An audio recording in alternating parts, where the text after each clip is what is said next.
love to hear a little bit about your background, our listeners, so they know you, 𝗏𝗃𝗃𝗃, how it started, where you came from, where'd you grow up, where are you from? I'm originally from Madison. So naturally, maybe I shouldn't say this, but naturally, I'm a Packer fan. Okay. I grew up in Madison, Wisconsin as a UW Badger, and then I relocated down to Florida. And the reason I relocated down to Florida right during college was an opportunity to work for Disney.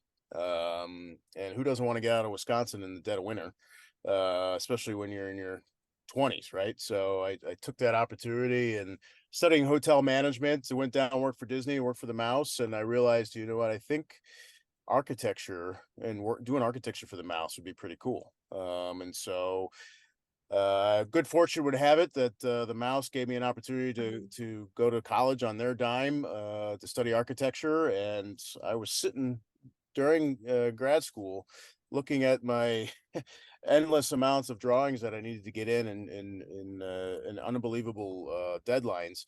I said, this isn't for me. This is not for me. I can't sit behind a desk all day. I can't work for a conglomerate. That's just not who I am. And I was just getting out of the Air Force at that time and doing some research, and I came across the inspection industry.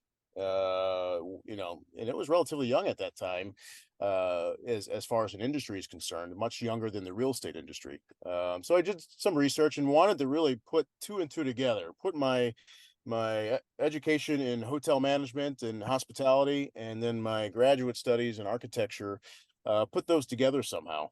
And so I just started reading magazines. I said, hey, I'm in my young 20s. I got to hustle here. No one's going to do it for me. So I started reading Inc. magazine, Entrepreneur magazine, and came across some low startup business opportunities. And the inspection industry was primed for that. And that's kind of where, as a young college kid getting out of the service, I was like, I got nothing holding me back right now. So why not make the leap of faith? And that's really, that was back in 2012 when I got into that.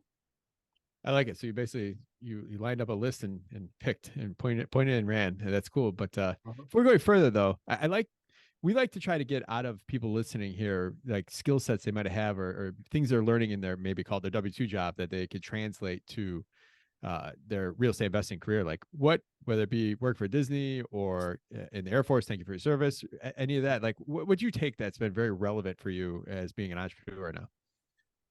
People skills. You got to be able to work with people. You have to be able to put your ego aside. If you're going to make it in real estate or any service-based business, you have to put your own ego aside and realize that if you're starting a service-based business, you're starting it to help others, not yourself. Ultimately, yourself is the compensation or the freedom that you gain along the way is the reward. But if you can't put your own ego aside, then you're never going to be successful in a service-based business. And that's where working for the Mouse was influential. Having that military background was exceptional. And then obviously the academic skills that I was developing in college kind of put all of that together so I can pass a test and go get a license. But ultimately, it's the people skills that's so invaluable. Talking to whether you're talking to a client that's about to buy their first property, or you're talking to a client that's got billions of dollars in the bank and they're surrounded by other voices. You have to know how to navigate those waters, and that's not a skill set that just any person can gather. You have to really be good at that.